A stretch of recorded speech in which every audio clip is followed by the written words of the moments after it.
The CBC Evening News. Good evening, I'm Shane Jones, leading the news at 7. The Senate of Barbados is almost filled. This as 6 of the 7 independent senators handpicked by Governor General Dame Sandra Mason were sworn in during a ceremony at the Government House earlier today. Sharika Griffith reports. Newest independent senators have been reminded that they must remain faithful and impartial during the execution of their duties over the next 5 years. This word of caution from Governor General Dame Sandra Mason as the senators, 4 men and 2 women, took the oath of allegiance during a ceremony at Government House. The senators, who were each chosen to represent a particular interest in the Senate, include Senator Reverend Michael Maxwell, Senator Christopher Maynard, Senator Tony Moore, and Senator Lyndall Nurse. Also being sworn in during the short ceremony were Attorney-at-Law Senator Kevin Boyce, son of former Minister of Health John Boyce, and Queen's Counsel Senator Monique Tate, daughter of the late politician Sir Branford Tate. Senator Boyce, who was chosen to represent the areas of youth, culture and sports, says he feels a tremendous sense of responsibility to follow the Governor General's mandate. My father served in a capacity in which he was somewhat aligned to a political party. I am in a position whereby I get to serve the people of Barbados impartially, and it's quite a refreshing position to be in. General Secretary of the Barbados Workers Union, Senator Tony Moore, who was chosen to represent labor and trade unions, says she's delighted at the opportunity to agitate for workers' rights through another forum. Where my focus would be to make sure that workers and those among us in this country who are most vulnerable are not on the front line of whatever adjustment has to take place at this time. Dame Sandra offered apologies for Senator-designate Althea Wiggins, Deputy High Commissioner to London, who is in the UK but will be sworn in upon her return. She will represent business interests in the Senate on behalf of the Governor General. Sharika Griffith, CBC News. Thanks, Sharika. Well, still no word yet on who opposition leader Bishop Joseph Atherley will choose as his second Senate pick, as 6 more were sworn in by Governor General Her Excellency Dame Sandra Mason. Just after 2 in the afternoon, the Governor General made her entrance to awaiting MPs and senators along with their friends and family. Dr. Sonia Brown was the first sworn in. She will be chairman of committees. Glenn Clark is a designated Deputy Speaker of the House. Ian Gooden-Edgell and Ralph Thorne are both backbenchers, while Arthur Holder will serve as Speaker of the House. Caswell Franklin was sworn in as the first of 2 opposition senators. Speaking after the ceremony, opposition leader Bishop Joseph Atherley stopped short of revealing who would be his second Senate pick or if he had already made up his mind.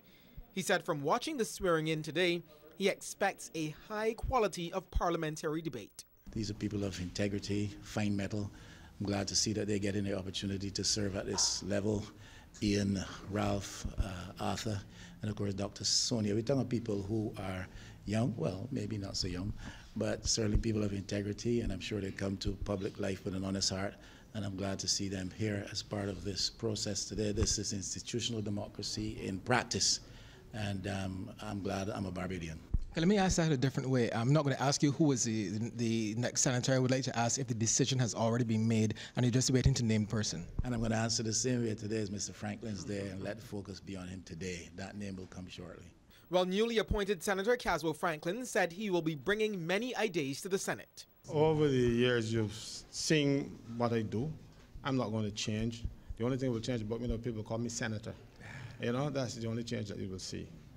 I have some preconceived ideas. I come to this job with preconceived ideas because I've been lobbying for change in this country for too long, and if I can effect some change, I'll be happy. I'm not going to get everything that I want done. I know that, but I can try. And designated Speaker of the House, Arthur Holder, says he's ready for his new job. The job obviously is a challenging job. I take all jobs seriously. My role as a speaker is to ensure that the people's business is conducted with a degree of civility and decorum. That's my main emphasis. to ensure that we conduct the people's business. And it is done subscribing to all the standing orders and to ensure that it is not, that they are not abused. That will be my main focus, and see that, as I said, that decorum and that no hostility exists. I believe that that is the role of a speaker, and that is first and foremost in my mind. Tomorrow will be the official opening of Parliament. The social partnership was once again deep in discussions today ahead of tomorrow's expected arrival of officials from the International Monetary Fund. The meeting, held at the Lloyd Erskine Sandiford Centre, is the third of the grouping since the Mia Mottley-led administration took control of the government just over a week ago.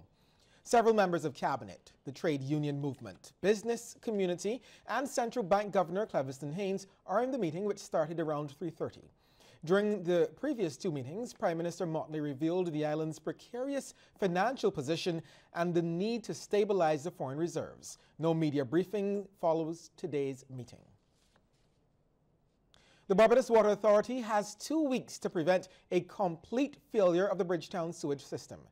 Today, officials including Minister of Water Resources Wilfred Abrams, along with BWA officials, toured the Bridgetown plant, signaling the start of work to prevent the plant's collapse. Kareem Smith was there. Officials are working around the clock to prevent yet another sewage crisis. This time it's in the Bridgetown area. Below me is tank number 1 of the Bridgetown sewage plant, which hasn't been working for well over 2 years. And across from me is tank number 2, which is working at less than half of its capacity. Water Resource Minister Wilfred Abrams says the second processing unit is on the verge of collapse. This tank is taking not only the load of that tank that is completely out of commission, but it's also taking load from the South Coast Sewage Project that's been diverted to ease over there. So you have a sewage treatment plant operating at less than a quarter capacity and handling much more sewage than was ever contemplated for it to handle. Right? This is about to collapse, and I'm not being dramatic. I mean, we are sitting on a time bomb where this one is concerned. He says a breakdown at this plant would cause an emergency far worse than the ongoing South Coast crisis. This plant is in worse condition than the South Coast sewage treatment plant, but the manifestation of it, how the South Coast is coming up through the streets, you just haven't seen the effects of this, but you will see the effects if this plant breaks down. And it's going to be worse than the South Coast. So we can't let that happen. As a result, manager of the BWA's wastewater division, Patricia Innes, is on a mission to have both processing units back up and running. We will have both processing units at the Bridgetown plant completed, and that has not occurred for a number of years. That means, therefore, we'll have better influent quality. We'll be able to affect, and I believe the minister is a man of his word, to affect a further cleaning of the entire network for Bridgetown and then South Coast as well. And then for us to finally go into a more proactive approach to wastewater treatment as it relates to the Bridgetown sewage treatment plant and as well as the South Coast sewage treatment plant. She says those living in the Bridgetown area will not be affected by the repairs. The plant is scheduled to be running at full capacity in a month's time. However, processing unit number 2 is projected to be working much sooner. A timeline of 2 weeks has been set. $400,000 has been allocated. It's a race against time to ensure the Bridgetown plant is back up and running efficiently. Kareem Smith, CBC News. Thanks, Kareem. We'll take a short break here and come back with more news.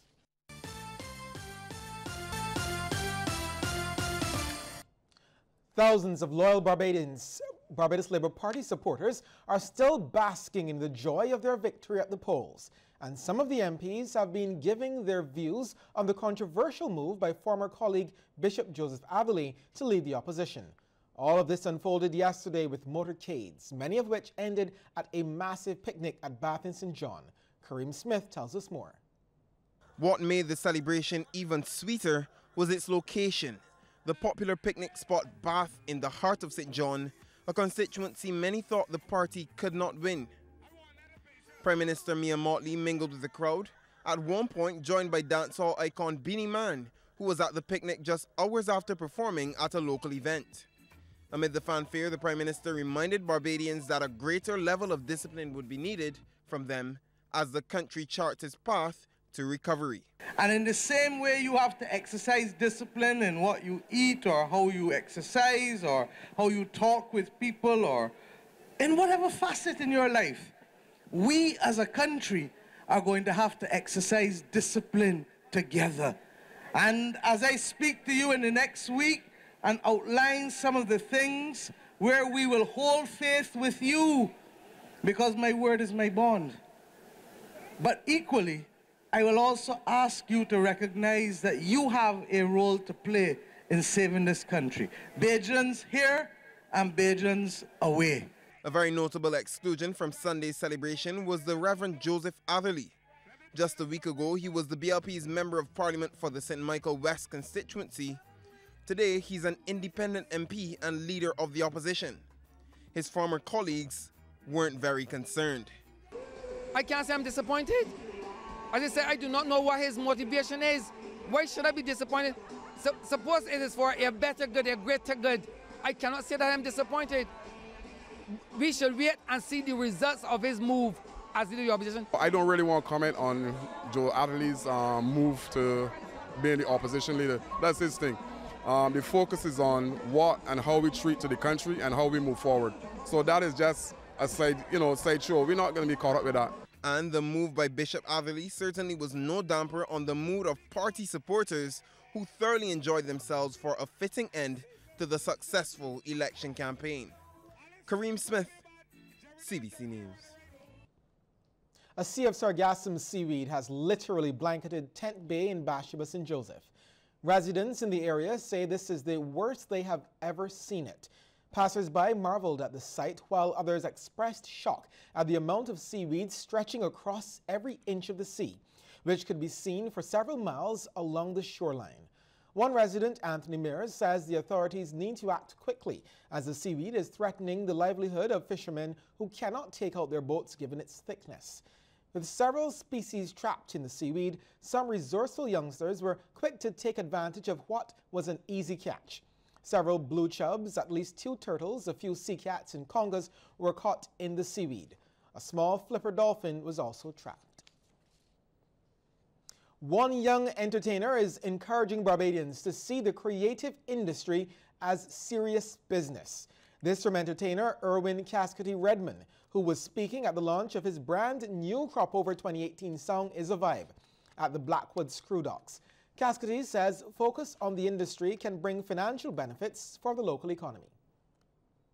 Crop Over is just not about putting your song on YouTube and having fun. It's a serious industry, and it can actually help with our economy if we understand that our songs are products and we package it and we taking it to market. And I must commend Steig, and I encourage more corporations to do what Bridgetown and Steig is doing and acknowledge the creative industry and support the creative industry and music industry. Not only music industry, that's why I'm saying creative, because there's a whole set of talent. There's story writers, there's actors, there's photographers, graphic designers, everybody that contribute.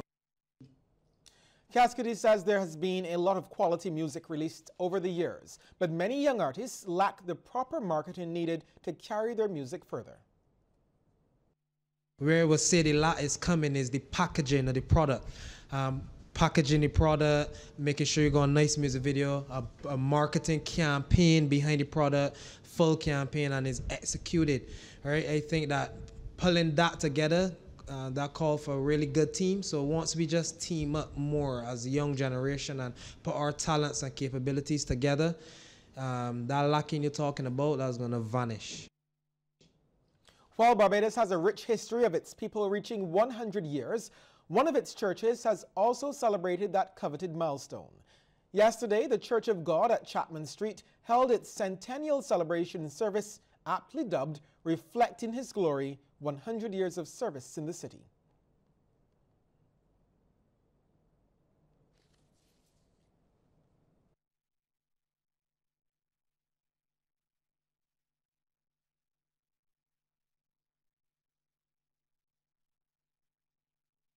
Governor General Her Excellency Dame Sandra Mason made an early arrival and was greeted by Pastor Jacqueline Mears and City MP and Minister of Health and Wellness Colonel Jeffrey Bostick, all to celebrate the church, which was officially opened in 1918.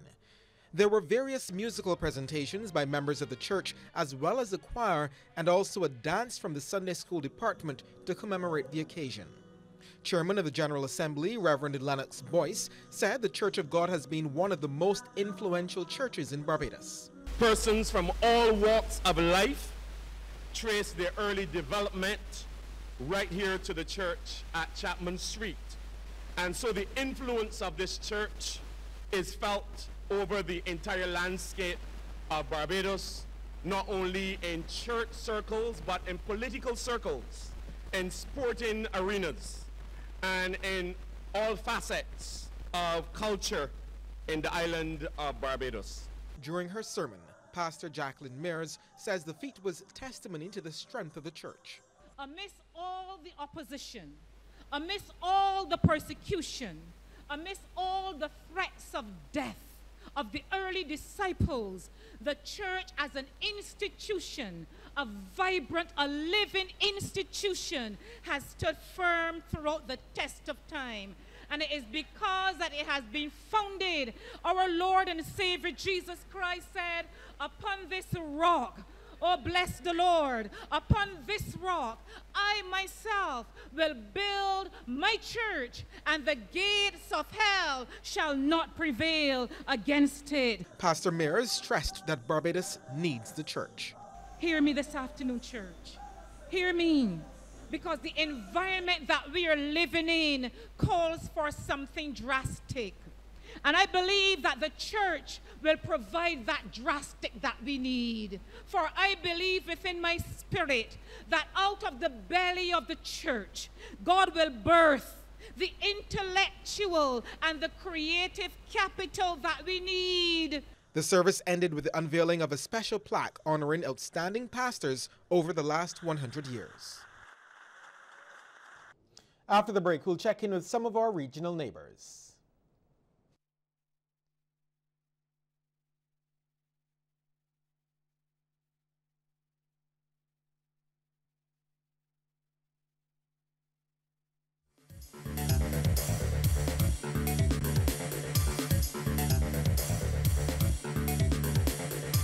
In Trinidad, a fire at the People's Mall in Port of Spain yesterday has left some business owners counting their losses. More in this report from CTV's Stacey-Ann Providence.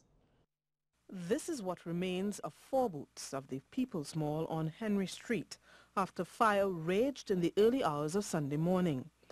While investigators are still to determine what caused the blaze, the fire seems to have come out of nowhere.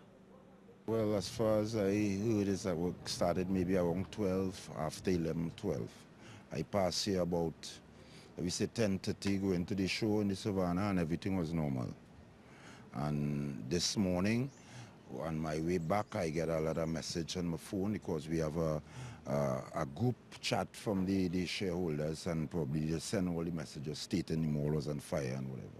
These images of the actual fire have been circulating on social media and have sparked a discussion as to what could have caused the blaze. But proprietors here say that's not their main focus now. People concentrating on where the fire started and how the fire started. I think we ain't concerned about how fire started and where it started. We're concerned about people who lost. Why there's a loss? And there's a few people lost, but the whole place could have burned down. I want to say thumbs up to the fire services for the work that they put out in containing the fire. I wish that the people who were lost, that they get some sort of help in starting back their business. And I trust God that this kind of thing will never happen again. With this in mind, he wants to see those who can help bring some relief to the situation step forward. We have an issue here right now on the mall where we have a conflict against tenants and renters. And in spite of this fire burning last night, we didn't see a person who represents the mall. When CNews visited the site, proprietors were anxious to get word on when they could start clearing and rebuilding. This is not the first time a fire occurred on this site. Back in 2005, the entire People's Mall and a few neighboring businesses were gutted by fire.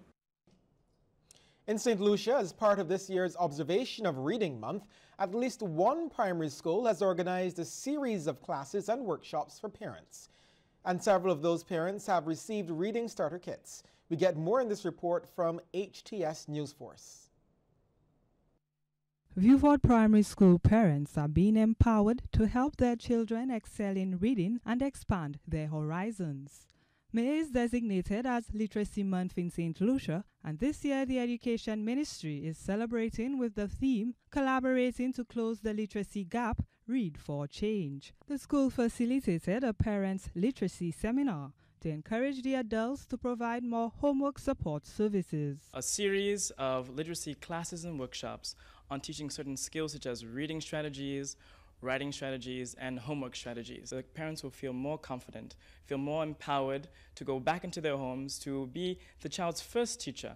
You know, one thing, we are teachers here at the school, but the education starts really primarily in the home, and first off in the home.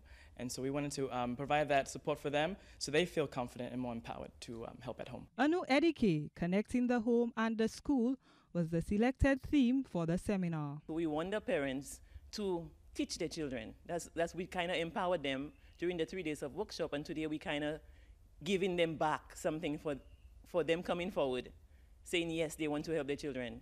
And they are also helping us and the society by coming. We also want to thank the participants, not only the participants, but the facilitators who came to our school. We had quite a few of them who came of their free time, and they came to us, and they imparted their knowledge to the parents. We had 2 from our school, and we had 3 from outside. So today, hopefully, the parents will be equipped to say, yes, I'm ready to go back home to teach my child. And then all of us will benefit from that. Over 50 parents benefited from the school's workshop. Guyana's opposition leader Bharat Jagdeo wants the government to regulate the price of fuel. This as new gas prices continue to cause widespread protests, especially among minibus operators. In a statement issued last week, the state-owned Guy Oil explained that the price of petroleum products shot up on the international market, leading to the increase in Guyana. However, Mr. Jagdeo says regulation can be done. A peek into the world of sports is up next, but before we get there, here's a tip from Cooperators General Insurance. This tip of the day is brought to you by Cooperators General Insurance Company Limited. Insurance the way you want it to be. Asthmatics should never run out of their medication. An adequate supply should always be kept at home. This tip is brought to you in association with the Asthma Association of Barbados.